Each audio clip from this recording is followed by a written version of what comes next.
Welcome back to the Deep Dive. This is where we take, a whole stack of sources, articles, notes, research, and we really try to pull out the key insights, the important stuff, just for you. Oh, exactly. And today, we're diving into something from the car world. Mm-hmm. On the surface, maybe it sounds a bit minor, a small detail.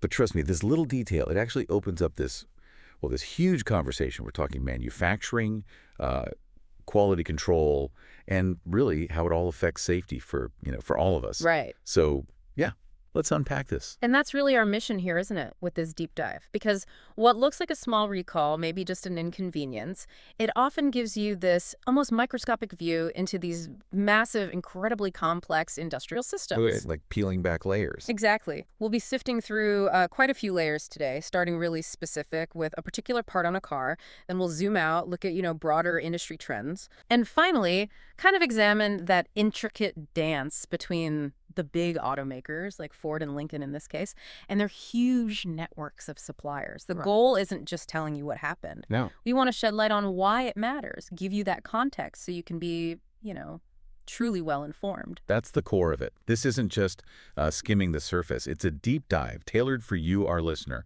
We want to give you the tools, the knowledge to look past the headlines. And really understand the surprising depth behind something that seems as simple as a piece of card trim. So, yeah, get ready. Might see the car world a bit differently after this. Hope so. Okay, so let's jump right into the immediate news, the thing that sparked this whole conversation. It's a recent Ford recall. Right. And it involves one of their luxury SUVs. And to really get a feel for this, try to picture this. Yeah.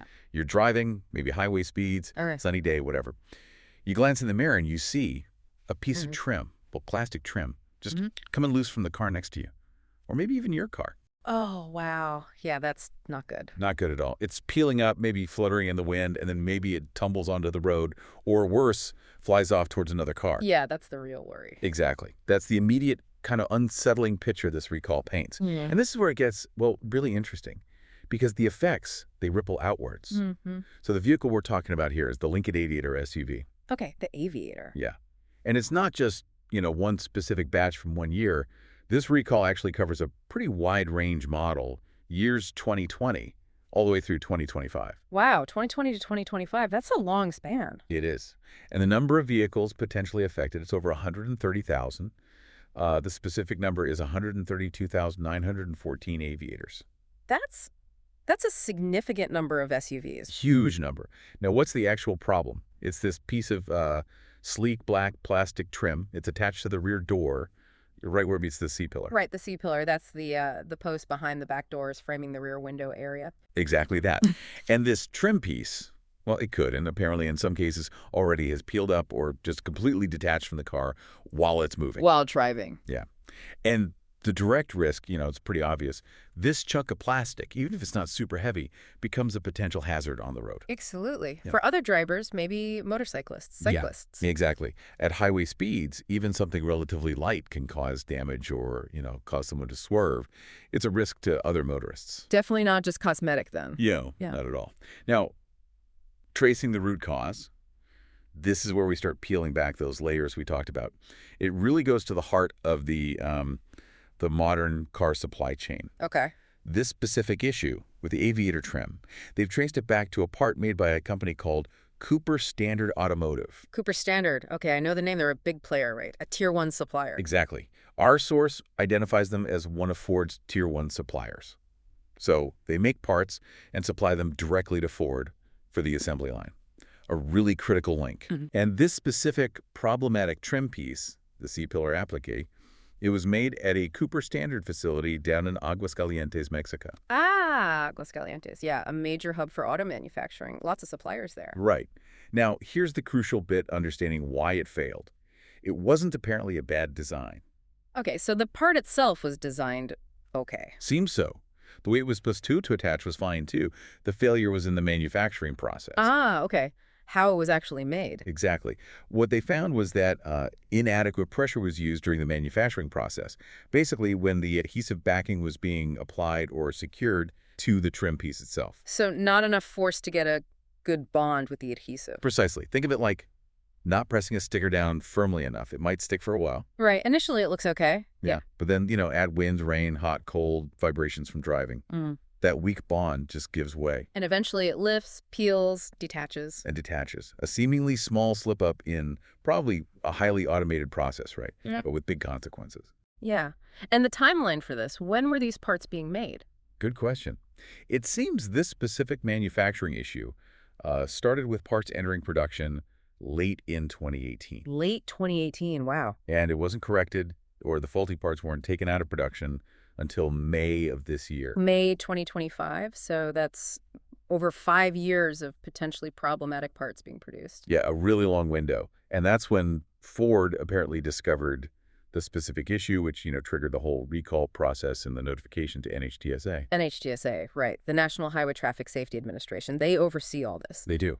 Okay, what's really fascinating here, and you touched on it, is how these, granular details about one part from one supplier facility, how they really shine a light on the sheer complexity of making cars today. It's mind-boggling, isn't it? It really is, because you hear that number, 132,914 units recalled across 5 model years. Yeah, you assume every single Aviator from 2020 to 2025 has this problem.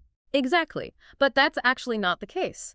And the source explains why Ford, pretty much all the big automakers, they don't rely on just one single supplier for every single part. Right. They hedge their bets, use multiple sources. Precisely. It's called multi-sourcing. So for something like body trim, they might have 2 or 3 different suppliers making essentially the same part to the same specs. Okay. Which means this specific issue tied to Cooper Standard's process in Aguascalientes, it doesn't apply universally to every single Aviator built between 2020 and 2025. Ah, so you could have 2 cars built maybe even on the same day. Right. Same assembly line back to back. But if one got its C-pillar trim from supplier A and the other got it from Cooper Standard with the issue. Only the second one is affected by this recall. Exactly. It might not even correspond perfectly to, say, every car in a specific VIN sequence. It depends entirely on which batch of parts went onto which specific vehicle. Wow. That highlights just how complex tracking this stuff must be for Ford. Oh, absolutely. It's an incredibly intricate web. Different components, even seemingly identical ones, coming from different places, maybe even different production lines within the same supplier. Pinpointing the affected vehicles requires some seriously sophisticated data tracking and analysis. Yeah, it's definitely not just saying, recall all cars made between date X and date Y. Not even close. It's much more surgical than that. Okay, so for someone who owns an Aviator from those years, or maybe is thinking about buying one, Yeah. what's the fix? What happens next? Right, the practical side. Ford and Lincoln, they'll start officially notifying the owners of the specific affected vehicles starting July 28th, 2025. Okay, so watch your mail or email around then if you have one. Totally. And remember, it'll only be sent to those whose vehicle identification numbers, the VINs, are confirmed to have used the suspect parts based on Ford's manufacturing records. Gotcha. And once you get notified? You'll be instructed to take your Aviator to a Lincoln dealership. And the fix, it will be done completely free of charge, of course. And what is the fix exactly? The dealers will basically permanently fix a revised C-pillar trim piece to the car. Revised. So a new part or just putting it on better? It likely means a combination. Either the replacement parts themselves are guaranteed to have been made with the correct adhesive pressure. Right. Or maybe the installation procedure at the dealership involves, an extra step, maybe a different bonding agent, or just a more robust method to make absolutely sure it stays put this time. Making sure that initial bond is absolutely solid. Exactly. Getting it right from the start. Now, there's an interesting point here, too. Ford isn't telling people to stop driving these cars. That's correct. Ford is not recommending that owners stop driving their vehicles. They've categorized this, according to the source, as a seemingly minor issue. Okay, seemingly minor. We just talked about parts flying off on the highway. How does that square? It's a really important nuance. When an automaker classifies something as minor in this context, they're usually talking about the immediate operational safety of that vehicle for the people inside it. Oh, okay. So it doesn't affect the brakes or the steering. Exactly. This trim issue doesn't immediately impair the car's core safety functions. Braking, steering, airbags, structural integrity, the ability to control the vehicle. Those are the kinds of things that usually trigger a do not drive warning. Right. Those critical systems. But, and this is the key point, that minor classification from Ford's perspective doesn't diminish the potential danger it poses to other people on the road. Yeah, the hazard it creates externally. Exactly, which is why it absolutely still warrants a recall. It's always this tricky balance for automakers weighing the direct risk to their customers inside the car versus the potential indirect risk to the public, plus the huge cost and inconvenience of a recall. So, okay, let's connect this back. What does all this mean for you, the listener? Maybe you own an Aviator, maybe you're just interested in cars generally. Mm-hmm. It really is a textbook case, isn't it? Right. Of this contrast between an issue that might feel minor if you're the driver. Right, maybe just annoying or looks bad. Yeah, cosmetic flaw, a nuisance. But contrasting that with a very real potential safety risk for everyone else sharing the road. Absolutely. Even though Ford calls it minor from that operational standpoint, the fact that a piece of the car can just detach, Yeah. fly off in speed, potentially hit another car, a biker, whatever. Yeah, that elevates it. It's definitely more than just an aesthetic problem. It absolutely is. It's a really stark reminder, I think, that even seemingly small parts, if they're not made right or put on right, can have these broader, potentially dangerous consequences for public safety. Mm-hmm. Makes you think beyond just your own experience inside the car. Definitely. Okay, so that's the specific Aviator recall. But now, let's zoom out, because this isn't happening in a vacuum for Ford. No, it's not. Our source draws this much broader picture. A really striking observation about Ford's recent history with recalls in general. It's not just this one trim piece. There seems to be a bigger pattern, and that deserves a deep dive. Yeah, the context here is really important. So, looking at Ford's overall recall record, the sheer volume is, it's kind of staggering, frankly. It really is. As of June 25th, 2025, that's the day before the article we're looking at came out, Yeah. Ford had already issued more than 80 separate recalls just this year. 80 recalls in less than 6 months. Just let that sink in. That's Yeah. more than 3 per week on average. It's relentless. And this isn't some sudden blip, right? The source points out Ford was actually #1 for recalls across the entire industry in 2023. Yep, they had that undesirable podium finish, as the source put it. Undesirable, exactly. Yeah. Then they were second, very close second, to Stellantis in 2024. Right. But now, with over 80 already this year, the source suggests Ford is, quote, poised to return to the top for 2025. Yeah. They actually hit 81 recalls the day before the article published. Wow, so they're potentially going to win the recall crown again. Seems likely. Yeah. And when you add up all these different campaigns, the total impact is huge. The company has recalled well over 1 million units total, just this year alone. Well over 1 million vehicles needing to go back to the shop. Cars, trucks, SUVs. It's a massive number, each one representing, hassle and worry for the owner. Absolutely. And it's really crucial here to compare the severity of these different recalls. Yes, that's key. The Aviator trim, as we said, potential external hazard, but mostly an inconvenience or cosmetic issue for the owner. Right. But the source makes it crystal clear. Many of Ford's other recent recalls are much, much more serious. We're talking critical safety stuff that directly affects the people inside the car. Like what are some examples? Well, there was a big one for the Mustang Mach-E electric SUV. The doors might not open if the low-voltage battery fails. Whoa. Okay, yeah, that's bad. Stuck inside in an emergency. Exactly, major safety hazard. Then F-150s, Ford's bread and butter, right? A best-selling truck forever. Yeah. Some of those could potentially lose steering control. Lose steering? That's terrifying. Absolutely. Imagine that at highway speeds. And another really significant one, nearly 274,000 large SUVs recalled because of a risk of damage to the front brake lines. Brake lines affecting stopping power. Severely affecting stopping power, yeah. Compromising the ability to stop safely. That's about as critical as it gets. Wow. Okay. These are not minor things. Not at all. And on top of those, the source also mentions this kind of recurring nagging problem. Rear camera issues. Apparently they've, quote, plagued almost every car in the lineup. Rear cameras. Okay. Maybe not as immediately catastrophic as brakes or steering. True, but still a safety issue, right? Impaired visibility when backing up, maneuvering. It can lead to accidents, fender benders, hitting things you can't see. Yeah, definitely a safety feature you rely on. So the Aviator trim recall, it's really just one piece of this much bigger, much more complex picture of quality issues Ford seems to be wrestling with across their whole range of vehicles. Exactly. It's the entry point to a much larger story about pervasive quality challenges. So if we try to connect all these dots, this huge volume of recalls, this wide variety from minor trim to critical brakes, what does this really signify for a huge automaker like Ford? and maybe for the whole industry. Well, first off, I think it speaks volumes about just how incredibly complex modern cars have become. Yeah, they're not just engines and wheels anymore. Not even close. They're these amazingly intricate, interconnected systems. Hmm. Thousands of parts sourced globally, all talking to each other through complex electronics, software, sensors. Computers on wheels, basically. Pretty much. And every single one of those components, every line of code, every sensor, it's a potential point of failure. The sheer number of things that could go wrong has just exploded. Which makes quality control exponentially harder. Monumental, almost Herculean, like the source implies. Trying to ensure perfection across thousands of parts from hundreds of suppliers, all integrated seamlessly, it's an immense challenge. A single faulty sensor, a tiny software bug, a process error like the Aviator trim adhesive, it can trigger a massive recall. Right. And secondly, there's the cost, right? This has to be costing Ford a fortune. Oh, absolutely. While the source doesn't give specific dollar figures, the implication is clear.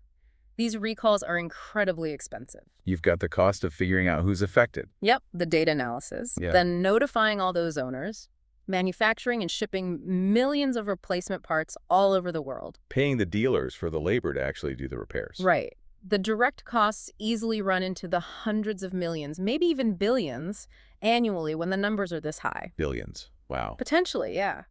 But beyond the direct financial hit, there's the other cost. Reputation. Consumer trust. Exactly.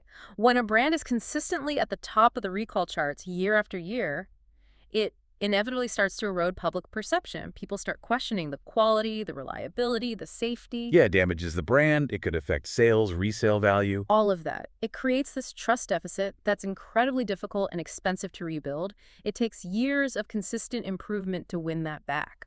And this brings us to the regulators, right? NHTSA. They're watching all this. Absolutely critical role. The source specifically mentions NHTSA received Ford's notification about the Aviator recall on June 13th. So they're the watchdog. They are. They're there to make sure automakers identify and fix safety defects properly and transparently. They conduct investigations, they can issue fines, they set the standards. So the fact that there are so many recalls, does that mean the system is working or failing? That's a great question. In a way, the high number of recalls and NHTSA's involvement shows the system for identifying and reporting problems is actually functioning. Issues are being caught and addressed, not hidden. Okay, so transparency is happening, even if the number of underlying issues is concerning. Precisely. It's this necessary, complex dance between the industry trying to build these complex machines and the regulators trying to ensure they're safe for everyone. It's quite a lot to absorb, isn't it? When you look at the range trim flying off versus losing steering or brakes, what really stands out to you in all this? How do you think this constant drumbeat of recalls, even the quote-unquote minor ones, really affects how people feel about a brand like Ford? Does it just become background noise after a while? Or does it genuinely shake that core trust in, built Ford tough, or whatever the slogan is? It's a really good question. I think for some people it might become noise, but for many others, especially if they're directly affected or if they hear about the really serious ones, yeah, it absolutely chips away at trust. Okay, now this is where the story gets, I think, really fascinating and maybe a bit surprising. Yeah, there's a twist. The big twist, because despite this backdrop of record-setting recalls, all these problems surfacing, our source introduces this counter-narrative. Ford's quality control is actually improving. Right. It sounds completely contradictory. How can recalls be surging while quality is supposedly getting better? Exactly. It feels like saying, I don't know, a student is getting worse grades than ever, but they're actually studying harder and understanding the material better than before. It doesn't immediately make sense. It doesn't. But this paradox is key to understanding what's really going on. So what's the evidence for this improvement? What are they doing? Well, the source points to some specific, concrete initiatives underway at Ford. Things designed specifically to tackle these quality issues head-on. Okay. For example, there's explicit mention of using artificial intelligence, AI, in inspection processes. AI inspection. Okay, that sounds futuristic, but what does it mean practically? We can get into that. but it suggests a big leap in how they find and maybe even prevent defects. And besides the tech, there was also a major shakeup at the executive level back in December. Changing leadership. Significant organizational change, yeah, Yeah. which usually indicates a real top-down strategic focus. Leadership saying, okay, this is a top priority, we need to fix this now. So not just tinkering around the edges, real systemic changes. That's the implication, both technologically and organizationally. Okay, so if they are making these big changes, implementing AI, shaking up management, why are the recall numbers still so high? Why the contradiction? This is where that quote from Ford's CEO, Jim Farley, comes in. It's really insightful. He apparently expressed regret, saying he wished he'd tackled these issues sooner. Okay.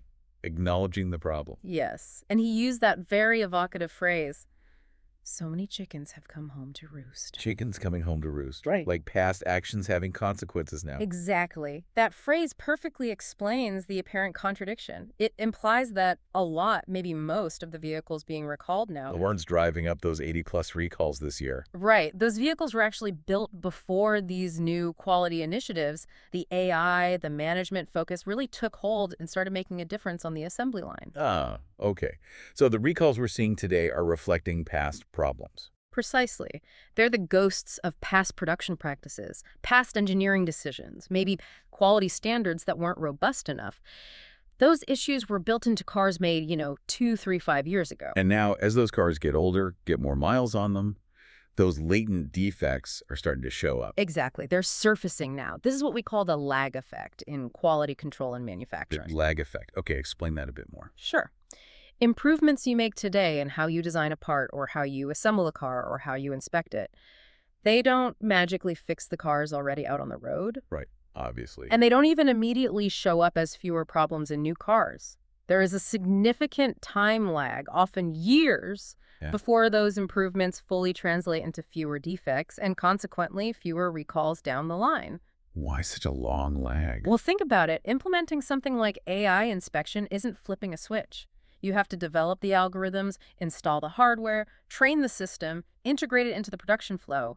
That takes time. Then, design changes take time. New engineering standards need testing and validation. Factories might need retooling. Cultural changes from an executive shakeup take time to filter down and actually change behaviors on the floor. Right, it's a huge ship to turn. Exactly. And even once cars start rolling off the line built under these new, improved processes, it still takes time for them to be sold, driven, and accumulate enough real-world data to prove that they are, in fact, more reliable and less prone to recall-worthy issues. So what we're seeing now in the recall numbers is mostly the result of the old way of doing things. That's the argument. We're seeing the tail end of the old problems, even while the seeds of new, better solutions are being planted and starting to grow. Okay, that makes sense. So back to that AI inspection. What could that actually involve? What kind of things can AI catch that maybe humans or older systems couldn't? Well, we're probably talking about highly advanced machine vision systems. AI can analyze images with incredible speed and precision. It might spot, say, microfractures and welds invisible to the human eye, or tiny inconsistencies in paint thickness or texture. Maybe AI-powered thermal imaging looking for potential electrical shorts before they happen. Or think about the aviator trim. The adhesive pressure. Right. AI could potentially monitor the data from the robotic arms applying the adhesive in real time, detecting even minute deviations in pressure or application pattern that could lead to a weak bond later. So it's not just catching mistakes after they happen, but potentially preventing them. That's the goal of advanced quality control, yes. Moving from reactive finding defects to proactive and even predictive anticipating potential issues based on data trends and preventing them from occurring in the first place. Okay, that's a huge shift. And the executive shakeup. How does changing people at the top lead to better cars on the line? It signals a fundamental shift in priorities and culture. It usually means things like giving the quality control teams more power, more budget. Right. More authority. Investing much more heavily in testing and validation before a car even goes into production. Implementing stricter checks and balances all the way through design and manufacturing. Holding people accountable. Definitely. It's about embedding this culture where quality is truly job one for everyone, from the engineers designing the parts to the workers assembling them. It often involves bringing in new leaders with specific expertise in modern quality management systems, like Six Sigma or lean manufacturing, and really pushing those principles throughout the organization. It sounds like a massive, complex undertaking for a company the size of Ford. Oh, it absolutely is. Transforming the quality culture of a global giant is not easy or quick. That ocean liner analogy you used earlier feels really apt. Mm-hmm. You can crank the wheel hard, fire up the thrusters, but that huge ship has so much inertia. It takes a long time and sustained effort before you actually see it change course significantly. Exactly. Ford seems to be putting in that effort now, turning the wheel, but we're still largely seeing the wake from its previous course in these recall numbers. The new direction hasn't fully manifested yet. That's a really crucial distinction. Subtle, but vital for understanding the situation. Okay, so we've gone from trim pieces to recall stats to AI and corporate culture. Let's bring this all back home. Back to you, our listener. Why should you care about the nitty-gritty of automotive supply chains or, a CEO's regrets or this lag effect thing? How does it affect you? Right. Well, first, I think understanding just how important those supplier relationships are is key. Definitely. This Aviator recall, starting with Cooper Standard in Mexico, it just perfectly shows how dependent Ford, and really any big manufacturer, is on this vast global network. One supplier, one specific part, one process error. And boom, a massive recall affecting over 130,000 vehicles.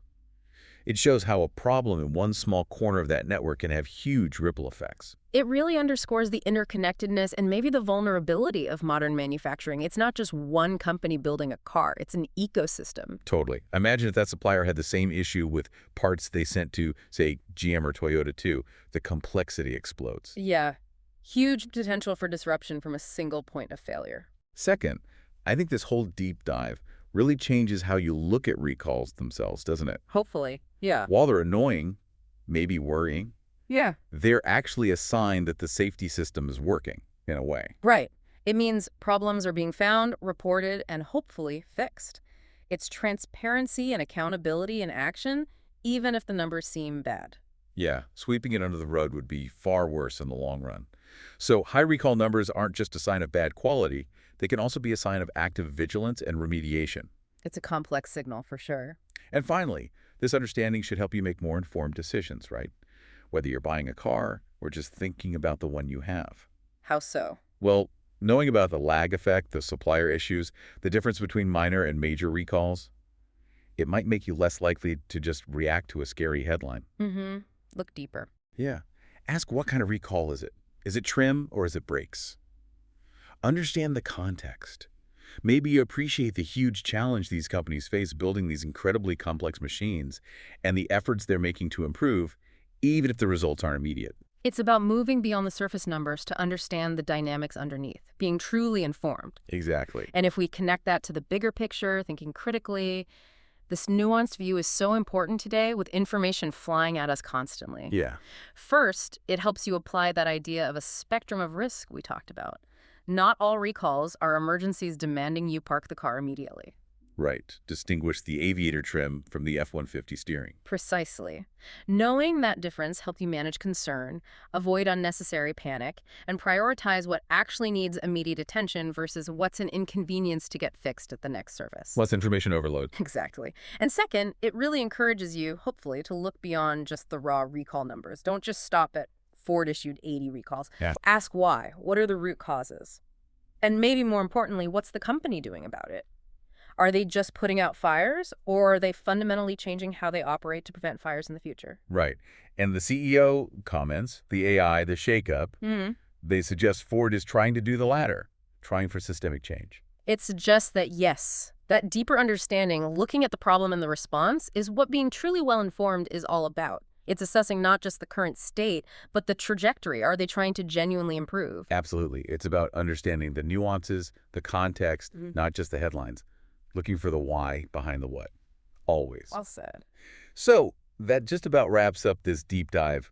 We started with, what seemed pretty small, a piece of plastic trim coming off a Lincoln Aviator. And it took us on quite a journey, didn't it? Through global supply chains, Ford's surprising recall leadership, and this really fascinating counterintuitive story about quality improving even while recall numbers are reflecting past issues. It really does show the value, I think, of digging deeper, Yeah. understanding the why behind the what, especially when things seem complex or contradictory. Yeah. It gives you, hopefully, a better appreciation for these intricate systems, the often invisible work of engineers and designers, and that constant push for improvement that goes into the products we use every day. So here's a final thought to leave you with. The next time you hear about any product recall, could be a car, could be a washing machine, could be anything, Hmm. what new questions might you ask? Maybe about those silent efforts of the people who designed it, or that incredibly complex dance between all the different parts and the production lines that had to come together perfectly, or maybe imperfectly, to bring that product to life and eventually into your home.